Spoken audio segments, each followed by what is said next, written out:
Hello guys, welcome back to my channel. मैं हूं कीर्ति और स्वागत करती हूं आप सभी का अपने इस यूट्यूब चैनल पर जिसका नाम है मेडिकोस की लाइब्रेरी। तो फ्रेंड्स, मैं इतने दिनों बहुत ज़्यादा बीमार थी, इसीलिए मैं वीडियो नहीं बना पाई। अब मैं थोड़ा बेटर फील कर रही हूँ, तो आई होप कि मैं डेली एक वीडियो डालूँ।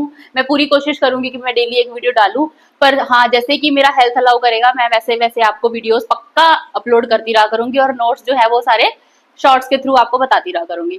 तो आज का जो हमारा टॉपिक है वो है वूंड डेब्राइडमेंट। तो वूंड डेब्राइडमेंट क्या होता है? वूंड डेब्राइडमेंट एक ऐसा प्रोसेस है जिसमें हम रिमूव करते हैं क्या, डेड टिश्यूज को। क्या रिमूव करते हैं हम लोग? डेड टिश्यूज को हम लोग रिमूव करते हैं। कहां से रिमूव करेंगे? डेड टिश्यू तभी आएगा ना जब वूंड होगा वहां पर। तो वूंड से अगर हम डेड टिश्यूज को रिमूव करते हैं तो उसको, इस प्रोसेस को हम क्या बुलाते हैं? वूंड डेब्राइडमेंट। ठीक है। तो इसका एक और बात भी है, जैसे रिमूवल ऑफ डीवाइटलाइज टिश्यू। आप अगर आपको डेफिनेशन लिखनी है इसकी तो आप डीवाइटलाइज, वाइटलाइज टिश्यू कौन सा होता है? जो हमारी बॉडी के लिए नेसेसरी है, इंपॉर्टेंट है। डीवाइटलाइज मतलब हमारी बॉडी के लिए ऐसा टिश्यू है जो अब यूज में नहीं होगा, अब वो हमारी बॉडी के लिए नॉर्मल फंक्शनिंग नहीं कर पाएगा। तो वो कौन सा हो गया? डीवाइटलाइज टिश्यू। तो डीवाइटलाइज टिश्यू को अगर मैं रिमूव कर देती हूँ अपनी बॉडी से तो उस प्रोसेस को मैं क्या बुलाऊंगी? वूंड डेब्राइडमेंट। ठीक है। अब हम देख लेते हैं इसके टाइप्स क्या हैं। टाइप्स इसके बहुत सारे हैं, 5 टाइप्स है इसके। सबसे पहले आता है मैकेनिकल, फिर आता है केमिकल, फिर आता है बायोलॉजिकल, ठीक है, फिर आता है ऑटोलाइटिक और एक आता है शार्प। तो सबसे पहले हम बात कर लेते हैं मैकेनिकल की। तो मैकेनिकल में मुझे क्या करना होगा? सपोज करो कहीं पर एक जख्म हुआ है, ठीक है।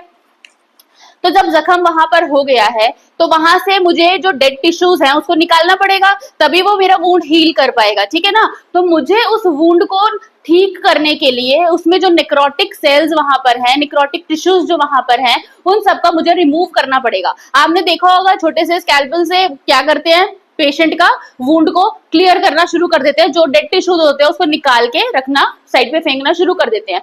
ऐसा प्रोसेस हम इसलिए करते हैं ताकि वुंड जो है जल्दी से जल्दी ठीक हो जाए। तो सबसे पहले मेरा वुंड डेब्राइडमेंट का जो प्रोसेस है उसमें आता है मैकेनिकल, जिसमें मैं मैनुअली डेड टिश्यूज को रिमूव कर दूंगी। ठीक है। नेक्स्ट आता है केमिकल। केमिकल में क्या होगा? केमिकल वुंड डेब्राइडमेंट में आपको देखने को मिलेगा कि टॉपिकल एप्लीकेशन आप करोगे। अगर आपको देखते हो कभी कभी जख्म हो जाता है तो डॉक्टर क्या करेगा? उसके ऊपर टॉपिकली कुछ लगाते हैं ना, है ना। तो वो क्या होता है? बेसिकली वो प्रोटियोलाइटिक एंजाइम्स होते हैं जो हमारे वुंड को हील करने में हेल्प करते हैं। तो कौन से एंजाइम्स की हेल्प से करते हैं? प्रोटियोलाइटिक एंजाइम्स की हेल्प से क्या करते हैं? वुंड को केमिकली ठीक करने की कोशिश करते हैं और उसका टॉपिकल एप्लीकेशन करते हैं। नेक्स्ट अगर आप देखोगे तो आएगा शार्प। इसमें क्या होता है? या तो आप सीजर्स के थ्रू वुंड को कटिंग करोगे, वुंड को नहीं, बेसिकली आप किस चीज को कट करोगे? जो टिश्यूज वहां पर डेड हो चुके हैं उन सेल्स को, उन टिश्यूज को वहां से रिमूव करोगे with the help of scissor. या तो सीजर आप यूज करोगे या फिर आप स्कैल्पेल यूज करोगे। ठीक है। जब हम ये सारे शार्प इंस्ट्रूमेंट्स उसको यूज करने लग जाते हैं तो ये सारे इंस्ट्रूमेंट यूज करने के बाद वो कौन सा प्रोसेस बन जाता है, कौन सा टाइप बन जाता है? Sharp wound डेब्राइडमेंट। नेक्स्ट हमारा आता है बायोलॉजिकल। तो बायोलॉजिकल में क्या होता है? बायोलॉजिकल में हम फ्लाइज होती है ना, फ्लाइज के जो लार्वाज होते हैं उनको हम क्या करते हैं? वुंड के ऊपर रख देते हैं।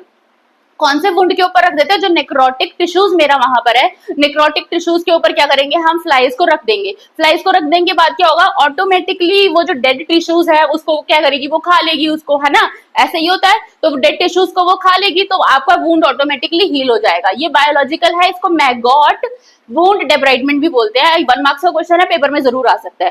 ठीक है। नेक्स्ट आता है मेरा ऑटोलाइटिक। ऑटोलाइटिक क्या होता है बच्चे? आपको पता होगा कि जब एक पेशेंट बहुत ज्यादा दिनों तक हॉस्पिटलाइज्ड हो तो उसको बेड सोर्स होने शुरू हो जाते हैं। तो जब बेड सोर्स होने शुरू हो जाते हैं तो हमें उस टाइप के वुंड को ठीक करने के लिए हम ऑटोलाइटिक वुंड डेब्राइडमेंट करते हैं। इसमें हम क्या करेंगे? प्रेशर अल्सर के लिए है, मैंने आपको बता दिया। नेक्स्ट आप क्या करोगे बेटा? हाइड्रोजेल्स आप लगाओगे। पेशेंट को क्या लगाओगे? हाइड्रोजेल्स लगाओगे। सिंथेटिक ड्रेसिंग आप उधर करोगे। अभी हमारे पास अगर प्रेशर अल्सर का कोई भी पेशेंट आता है तो हम क्या करते हैं? उसको हम देखते हैं कि कौन सा डिग्री का प्रेशर अल्सर पेशेंट को हुआ है ना। तो फिर कौन सा डिग्री का प्रेशर अल्सर हुआ है उसके बाद हम क्या करते हैं? स्टेज 1, 2, 3 एंड 4, है ना। कौन सी स्टेज है? उसके बाद हम क्या करते हैं? सबसे पहले पाउडर लगाना शुरू करते हैं, सर्कुलेशन करते हैं, बॉडी मसाज करते हैं ताकि बॉडी में जो ब्लड का सर्कुलेशन है वो प्रॉपर हो जाए। अगर फिर भी बात नहीं बनती तो फिर हम फर्दर और मेडिकेशन शुरू कर देते हैं। तो इसमें हम अब क्या अप्लाई करेंगे? हाइड्रोजेल अप्लाई करेंगे। और इसमें हम क्या करते हैं बेटा? इसमें हम नेचुरली एंजाइम्स को हील करने देते हैं टिश्यू को। ठीक है। नेचुरली हमारा जो नेक्रोटिक सेल्स है हो चुके हैं उन सबको क्या करने की कोशिश करते हैं, रिमूव करने की कोशिश करते हैं। और जो नेचुरली एंजाइम जो हमारी बॉडी में ऑलरेडी बन रहे हैं, ऐसे एंजाइम हमारे जो वुंड है उसको ठीक करने की कोशिश करते हैं। इस प्रोसेस को हम बोलते हैं ऑटोलाइटिक। तो आज हमने जो पढ़ा है वो ये पढ़ा है कि वुंड डेब्राइडमेंट क्या होता है, उसके कितने टाइप्स होते हैं और उसमें क्या क्या होता है। ठीक है, तो नॉर्सेट के एग्जाम्स के लिए बहुत ज्यादा इंपॉर्टेंट है, प्लीज इसको साथ के साथ याद कर लीजिएगा। अगर आपको मेरा वीडियो बहुत अच्छा लगा हो, थोड़ा सा नॉलेजेबल लगा हो, तो प्लीज मेरे वीडियो को लाइक शेयर एंड सब्सक्राइब कीजिएगा। और हाँ, सब्सक्राइब करना मत भूलना, ठीक है। Thank you so much.